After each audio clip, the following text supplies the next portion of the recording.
नमस्कार, मी सचिन जाधव, संस्थापक helping and foundation India. परवा रात्री इथे एक दुर्दैवी घटना इथे घडलेली आहे.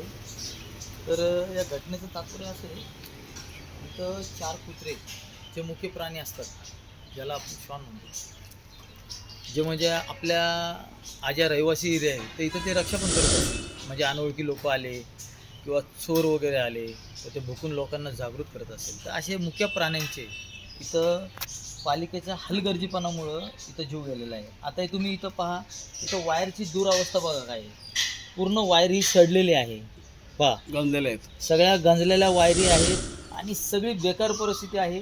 आणि या बेकार परिस्थितीमुळं त्या निष्पाप मुक्या जनावरांचा जीव गेलेला आहे इथं. आणि याला सर्वस्व जे आहे पालिका जबाबदार आहे. इथं जे खोदून ठेवलेले ते सब कॉन्ट्रॅक्टर, परत आता आम्ही माहिती घेतलेली आहे तिथं कोण सलगर म्हणून एक कॉन्ट्रॅक्टर आहे, सब कॉन्ट्रॅक्टर आहे. परत तिथं प्रवीण इलेक्ट्रॉनिक म्हणून जो मेन कॉन्ट्रॅक्टर आहे तो आहे, बरोबर आहे. या सगळ्यांवर जे आहे ॲक्च्युली गुन्हा दाखल केला पाहिजे. या 4 कुत्रे जे वारलेले आहेत यांचा वधाचा गुन्हा त्यांच्यावर दाखल केला पाहिजे. पिंपरी पोलीस स्टेशननी दाखल केला पाहिजे आणि पालिकेने सुद्धा याच्यावर ॲक्शन घेतली पाहिजे. की आज या अशा परिस्थितीमध्ये समजा इथं जर लोक असते, इथं जर मुलं जर खेळत असते तर काय झालं असतं, आज किती 12च्या भावात गेलं असतं.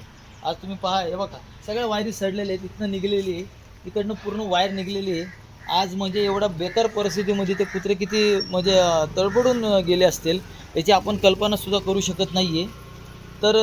अशा प्रकारे जे आहे हे हलगर्जीपणा आता इथं चालू आहे. पावसाळ्याच्या अगोदरच यांनी सगळी कामं केली पाहिजे होती, पण पालिका प्रशासन झाले, कॉन्ट्रॅक्टर झाले, ही सगळी आहे ना फक्त मलिदा खाण्यासाठीच ठेवलेली आहे. बघा आता इथं सगळं खंदून ठेवलेलं आहे. सगळ्या गोष्टी जे त्यांनी आपलं पावसाळ्याच्या अगोदर केले पाहिजे होतं. इलेक्शन तोंडावर आलं की कामं करतात आणि याचा फटका आपल्या सामान्य लोकांना पडतो. या ठिकाणी खूप मोठी दुर्दैवी घटना घडली असती. इथं एक खूप मोठी दुर्दैवी घटना जीवितहानी झाली असती. पण त्या प्राण्यांनी त्यांच्या अंगावर घेतलेली आहे. असे प्राणी दगावलेले आहेत. त्यांच्या आत्म्याला जीव शांती लाभू.